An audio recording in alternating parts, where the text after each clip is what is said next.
गरिमा ने अभी अभी रसोई का काम निपटाया ही था कि अचानक दरवाजे की घंटी बज पड़ी। रात के 10 बज रहे थे। भला इस समय कौन आया होगा। गरिमा दरवाज़ा खोलने जा ही रही थी कि इतने में सासू माँ मोहिनी जी अपने कमरे से निकलकर बाहर आई और आकर दरवाज़ा खोल दिया।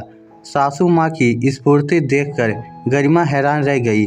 अभी थोड़ी देर पहले तक तो उनकी इतनी भी हिम्मत नहीं थी कि अपने कमरे में निकलकर बाहर डाइनिंग टेबल पर आकर खाना खा ले। खाना भी गरिमा ने ही उन्हें कमरे में ही परोसा था। ऊपर से दूसरी हैरानी की बात ये थी कि उनके दरवाज़ा खोलते ही ननद नंदोई राजी और कविता अंदर आए। इतनी रात को अचानक दोनों कैसे आ गए, वह भी अपने 2 साल के बेटे के बिना, जिसका बहाना कर वह लोग रात को अक्सर आने से बचते थे। उन्हें देखकर गरिमा मुस्कुराकर कुछ पूछने को हुई कि वह लोग चुपचाप मोहिनी जी के पीछे पीछे उनके कमरे में चले गए। ना कोई नमस्ते ना ही कुछ और। कमरे में पहुंचते ही मोहिनी जी ने भी दरवाज़ा बंद कर लिया। ये देखकर गरिमा हैरान थी। आखिर चल क्या रहा था घर में। गरिमा सारे विचारों को झटक कर अपने कमरे में गई तो उसके पति राघव ने उससे पूछा, कौन आया है। राजीव जी और कविता आए हैं। इतनी रात को पता नहीं, मम्मी जी के कमरे में हैं। दरवाज़ा अंदर से बंद है। आखिर चल क्या रहा है हमारे घर में। रहने दो, तुम इग्नोर करो। अब दरवाज़ा अंदर से बंद कर लिया है तो कोई बात नहीं, तुम सो जाओ, मैं भी सो रहा हूँ, कहकर राघव दूसरी तरफ मुंह करके सो गया। पर उसका व्यवहार गरिमा को बड़ा अजीब लगा। सचमुच ये व्यवहार अजीब था। जिस बहन के आने पर भाई दौड़ता हुआ उससे मिलने चला जाता था, आज उसके आने पर दूसरी तरफ मुंह करके सोया है। आखिर क्या कहे इसे।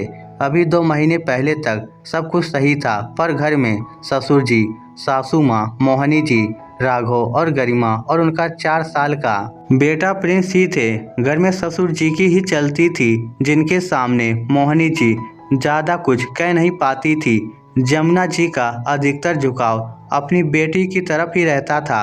अक्सर कई बार कविता से संबंधित बातों को लेकर वह गरिमा और राघव को सुना देती थी, पर उनके पति अपने बेटी बहू का ही साथ देते थे, इसलिए उन्हें चुप होना पड़ता था। कई बार उनके पति उन्हें समझा चुके थे, यूं बेटे बहू पर दबाव मत डाला करो। बेटी तो आते से ही आएगी, पर बेटे बहू ही तुम्हारे साथ होंगे। तब मोहिनी जी चिढ़कर कहती थी, आजकल कोई बेटा बहू निहाल नहीं करते। लेकिन अभी 3 महीने पहले ससुर जी की तबीयत ज़्यादा बिगड़ गई। उन्हें लकवा हो गया। इस कारण से वह पूरी तरह से बिस्तर पर आ गए। इस दौरान उन्हें संभालने का काम राघव और गरिमा ने ही किया था। कविता तो 1-2 बार उनसे मिलने आई और 2-3 घंटे रुककर चली गई। जब कुछ सप्ताह बाद उनकी तबीयत ज़्यादा बिगड़ गई तो उन्हें हॉस्पिटल में एडमिट किया गया। उस दौरान गरिमा ने कविता से मदद जरूर मांगी थी, पर उसने अपने बच्चे का बहाना कर दिया और वह आई नहीं। जबकि उसके सास ससुर ने खुद राघव के सामने उसे वहां रहने के लिए कह दिया था। वह लोग तो अपने पोते की जिम्मेदारी भी लेने को तैयार हो गए थे, पर कविता आई नहीं। यहाँ तक कि उसके पति राजीव ने भी काम का बहाना कर दिया। जब 2 महीने पहले उनकी मृत्यु हुई, बस तब से सब कुछ बदल गया। तब तो 15 दिन कविता यहाँ रुकी भी, और तब से इस 1.5 महीने में करीबन 10 बार चक्कर लगा भी चुकी थी। यहाँ तक कि राजीव जी भी अब उसके साथ बार बार यहाँ आ रहे थे। जब ये सब राघव को अजीब लगा तो उसने इस बारे में पिछली बार मोहिनी जी से बात की। उसकी बात सुनकर मोहिनी जी नाराज हो गई। मोहिनी जी ने जो कुछ कहा उसके बाद राघव पूरी तरह से चुप हो गया। मोहिनी जी ने कहा था, कविता और राजीव जी सही कहते हैं, तुम लोग पूरी प्रॉपर्टी पर अपना हक जमाना चाहते हो। अभी तो मेरी बेटी क्यों आ रही है यही सवाल करेगा, लेकिन कल को मुझे ही वृद्धा आश्रम छोड़कर आ जाओगे। ये सुनकर राघव सख्ते में आ गया था। इतने से दिनों में इतना जहर भर दिया इन लोगों ने। मोहिनी जी के मन में उसके लिए यकीन कर पाना मुश्किल हो रहा था। उसने उन्हें समझाना भी चाहा, लेकिन वह तो समझने का नाम ही नहीं ले रही थी। बस उसके बाद से राघव कविता के आने पर कोई प्रतिक्रिया नहीं देता था। खैर गरिमा अपने पलंग पर आकर लेट गई। चाय पानी के लिए उसने पूछा नहीं, क्योंकि वह अगर पूछने भी जाती तो मोहिनी जी या कविता इल्ज़ाम लगा देती कि ये लोग हमारी बातें सुनने के लिए आए हैं। वैसे भी ये रिश्ता ऐसा हो चुका था कि अब ज़्यादा कुछ बोलना ठीक नहीं था। थोड़ी देर बाद दरवाज़ा बंद होने की आवाज़ आई। कविता और राजीव शायद चले गए थे। गरिमा ने बाहर आकर देखा तो दरवाज़ा अंदर से बंद था और मोहिनी जी का कमरा भी। तो वह अपने कमरे में आकर सो गई। सुबह उठी तो सब कुछ नॉर्मल था। उसने अपने बेटे को तैयार किया और स्कूल रवाना कर दिया। इधर राघव भी ऑफिस के लिए तैयार हो रहा था।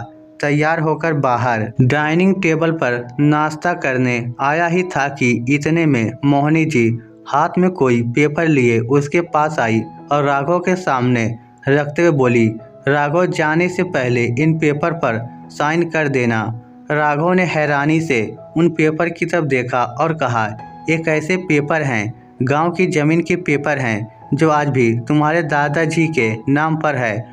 मुझे पैसों की ज़रूरत है, इसलिए मैं उसे बेचना चाहती हूँ। इसके लिए वह ज़मीन मुझे अपने नाम करवानी है, इसलिए तुम्हारा हक त्याग चाहिए। कविता ने साइन कर दिए हैं। आपको पैसों की ज़रूरत है, पर किस लिए? राघव ने सवाल किया।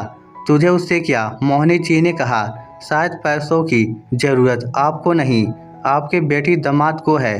राघव ने सवालिया नज़रों से देखा तो मोहिनी जी एक बार तो झेप गई। हाँ है ज़रूरत। मेरी बेटी जमाई को उनका बिजनेस सेट करने के लिए पैसों की ज़रूरत है और ये पैसा मैं उसी को दूंगी। ये सुनकर राघव और गरिमा दोनों सख्ते में आ गए। उन दोनों ने मोहिनी जी को समझाना चाहा, लेकिन वह समझने का नाम ही नहीं ले रही थी। आखिर थक हार कर राघव ने कहा, ठीक है मम्मी, मैं ये ज़मीन बेचने के लिए तैयार हूँ, पर मुझे भी मेरा हक चाहिए। देखा ना, आ गया ना अपनी वाली पर। सच ही कहती थी मैं, बेटा बहू कभी निहाल नहीं करते। जो कहना हो वो कहो मम्मी, पर मुझे फ़र्क नहीं पड़ता। तुम्हारी बेटी दामाद के प्यार में मैं रोड पर नहीं आना चाहता। मुझे मेरा हिस्सा दे दो, फिर भले अपना हिस्सा उसे दो या अपनी बेटी पर लुटाओ, चाहे कुछ भी करो। राघव ने कहा। आखिर मोहिनी जी ने राघव को काफ़ी कुछ सुनाया, लेकिन राघव झुकने का नाम नहीं ले रहा था। तब मोहिनी जी ने कविता और राजीव को भी फ़ोन लगा दिया, तो वह दोनों भी उसी समय आ गए। पर राघव के जिद के आगे वह भी कुछ नहीं कर पाए। आखिर तब कविता बोली, भूल मत, ये मकान मम्मी का है। ये आज चाहे तो तुम लोगों को घर से निकाल सकती हैं। मकान तो इसी के नाम पर है। अचानक मोहिनी जी ने कहा, क्या आपने मकान भैया के नाम पर कर दिया? ऐसी बेवकूफ़ी कैसे कर सकती हो आप? मोहिनी जी ने कहा, अरे 2 कमरों का ही तो मकान था। इसे पूरा बनवाने के लिए लोन उठाना था। अब इसकी सरकारी नौकरी थी तो कम ब्याज के कारण तेरे पापा ने ये मकान इसके नाम कर दिया। मतलब आपके पास कुछ भी नहीं है? सच में अकल नहीं है आप में? पहले पापा से बातें सुनती रहती थी, अब भाई की बातें सुनती रहो। तुम इसी लायक हो। कविता चिल्लाते हुए बोली, अब क्यों बेवजह समय खराब कर रही हो? जो ज़मीन से हिस्सा मिल रहा है वह हिस्सा ले लो और चलो यहाँ से। अचानक राजीव ने कहा। उसकी बात सुनकर कविता ने वह पेपर मोहिनी जी के हाथ से ले लिए और वहीं फाड़ कर फेंक दिए। नहीं करना मुझे कोई हक त्याग, मुझे तो मेरा हिस्सा चाहिए, कहकर कविता पैर पटकती हुई वहां से राजीव के साथ रवाना हो गई। मोहिनी जी ये सब देखते ही रह गई। कैसी बेटी जमाई ने एकदम से रंग बदल दिया। मम्मी हो गई तसल्ली।